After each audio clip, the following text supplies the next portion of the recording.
Video में हम करने जा रहे हैं प्रश्नावली 7.2 का क्वेश्चन नंबर 6। इसमें कह रहा है कि ए बी सी एक समद्विबाहु त्रिभुज है, यानी कि ए बी सी वाला एक समद्विबाहु त्रिभुज दिया है जिसमें ए बी बराबर ए सी, भुजा ए बी ये वाली भुजा और ए सी आपस में बराबर है। फिर वो कह रहा है कि बी डी को यानी कि ए बी को बिंदु डी तक इस प्रकार बढ़ाया गया है कि ए डी बराबर ए बी। हमने इसको यहाँ से फिर आगे को बढ़ाया, किस प्रकार बढ़ाया, इसी के बराबर बढ़ाया, यानी कि ये भी इसके बराबर है। कुल मिला के तीनों भुजाएं आपस में क्या हैं, बराबर हैं। दर्शाए कि कोण बी सी डी बराबर 90 अंश, यानी कि इसको समकोण दिखाना है हमने, इस वाले कोण को 90 अंश हमने सिद्ध करना है। दिया है मैं हमने लिख दिया ए बी बराबर ए सी और ए बी बराबर ए डी, यानी कि ये तीन भुजाएं आपस में बराबर है। अब दिखाने के लिए मैं इसको शॉर्ट में करने के लिए कोण 1 2 3 ऐसे 4 लिख देता हूँ, ठीक है। यदि हम त्रिभुज ए बी सी में देखें, त्रिभुज ए बी सी में कोण 1 बराबर होगा कोण 2, कोण 1 बराबर कोण 2। क्यों? बराबर भुजाओं के सम्मुख कोण, बराबर भुजाओं के सम्मुख कोण होगा, क्योंकि हमने पढ़ा है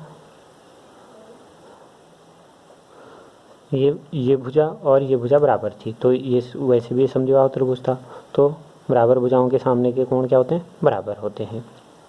फिर हम देखें त्रिभुज ए डी सी में, त्रिभुज ए डी सी में देखें हम इसको एक डाल देते हैं समीकरण। अब ए डी सी में देखें तो ए सी बराबर ए डी है, क्या है, ए तीनों बराबर है ना, ये इसके बराबर भी है, ये इसके बराबर भी है, इसका मतलब ये दो भी आपस में बराबर हुए तो हमारा ए सी बराबर ए डी हुआ। ये चीज़ तो समझ में आ गई ना, ये हमको बराबर दिए थे और इसको इसके बराबर दिया था, तो ये इसके बराबर भी है, ये इसके बराबर भी है, तो ये दो आपस में बराबर हो गए। अब जब ये दो बराबर हैं तो कोण 3 और कोण 4 आपस में क्या होंगे, बराबर होंगे। कोण 3 बराबर कोण 4, कारण यही वाला यहाँ पर आ गया, ये हो गया समीकरण 2, डाल दें इसको।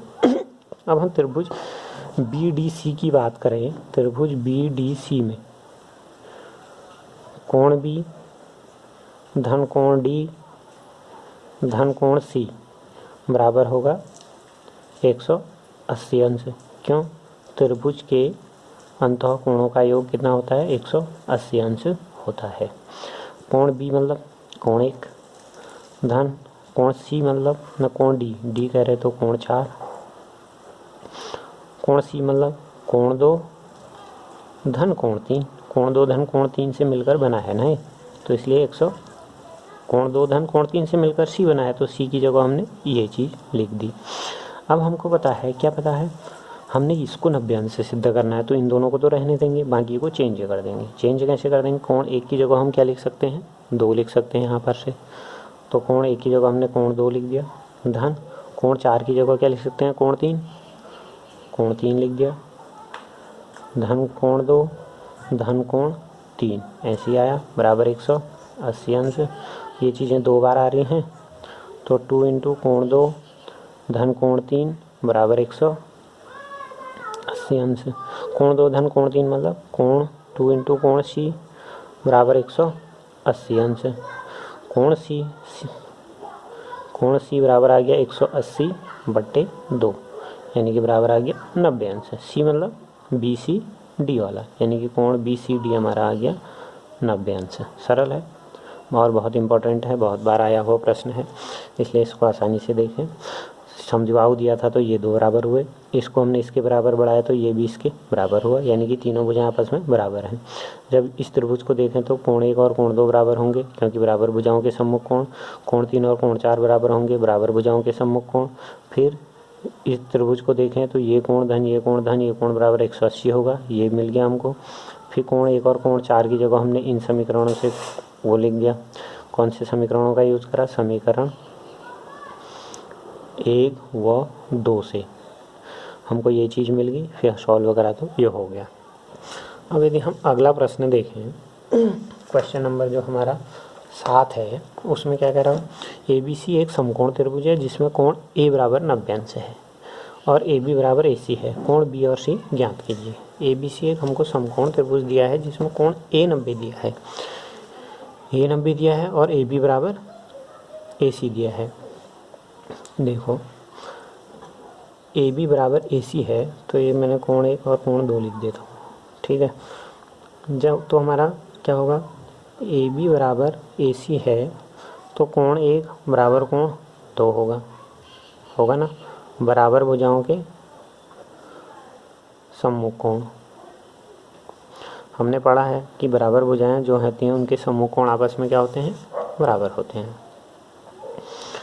अब देखें हम त्रिभुज ABC में बराबर हम इसको मान देते हैं, चलो इतना ही लिख दिया। त्रिभुज ABC में कोण A धन कोण B धन कोण C बराबर 180 अंश, A मतलब 90 अंश धन B, कोण B को 1 मान रखा है, कोण 1 धन C को कोण 2 माना है बराबर 180 अंश। कोण 1 और 2 कोण 2 आपस में बराबर हैं तो इसकी जगह भी कोण 1 लिख सकते हैं। कोण 1 धन कोण 1 बराबर 180, ये इधर गया ऋण 90 हो गया। कोण 1 बराबर कोण 2 रखने पर ये रख दिया ना हमने। अब 2 इंटू कोण 1 बराबर 90 अंश, यानी कि कोण 1 बराबर आ गया 90/2 यानी कि 45 अंश। कोण 1 का मान 45 आ गया। कोण 1 कौन सा था हमारा, कोण B यानी कि कोण B, और कोण 1 किसके बराबर था, 2 के बराबर यानी कि C के बराबर 45 अंश। इस तरीके से करना है। अगला क्वेश्चन देखें, उसमें कह रहा हो कि सिद्ध करना है समबाहु त्रिभुज का प्रत्येक कोण जो होता है वो 60 अंश का होता है, ये हमसे सिद्ध करो कह रहा है। ये एक समबाहु त्रिभुज है, इसका प्रत्येक कोण 60 अंश होता है, ये सिद्ध करो कह रहा है। समबाहु त्रिभुज है तो ये और ये आपस में बराबर होंगे, और बराबर भुजाओं के सम्मुख कोण आपस में क्या होते हैं, बराबर होते हैं। ये इसके बराबर होगा, ये 2 आपस में बराबर हैं तो ये इसके बराबर होगा। कुल मिला के कोण A B और C आपस में क्या होंगे, बराबर होंगे। तो हम लिख देंगे हल उत्पत्ति में AB बराबर है BC बराबर है AC, तो हमारा कोण A बराबर कोण B बराबर कोण C होगा, ठीक है। बराबर x मान लेते हैं और लिख दिया हमने बराबर भुजाओं के सम्मुख कोण बराबर होते हैं।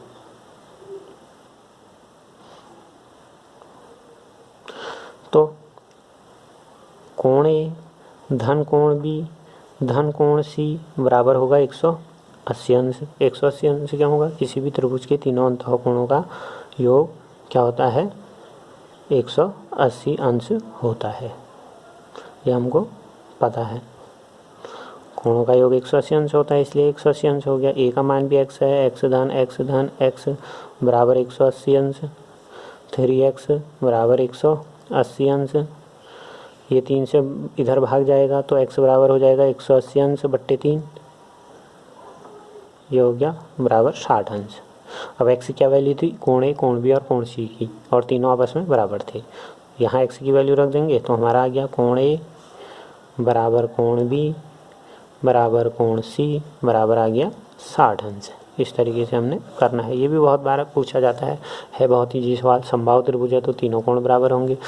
अब बराबर भुजाएं हो ना, तीनों भुजाएं बराबर होंगी। बराबर भुजाएं हो तो उनके सम्मुख कोण बराबर होते हैं। सबको हमने कोण A बराबर कोण B बराबर कोण C बराबर x मान लिया।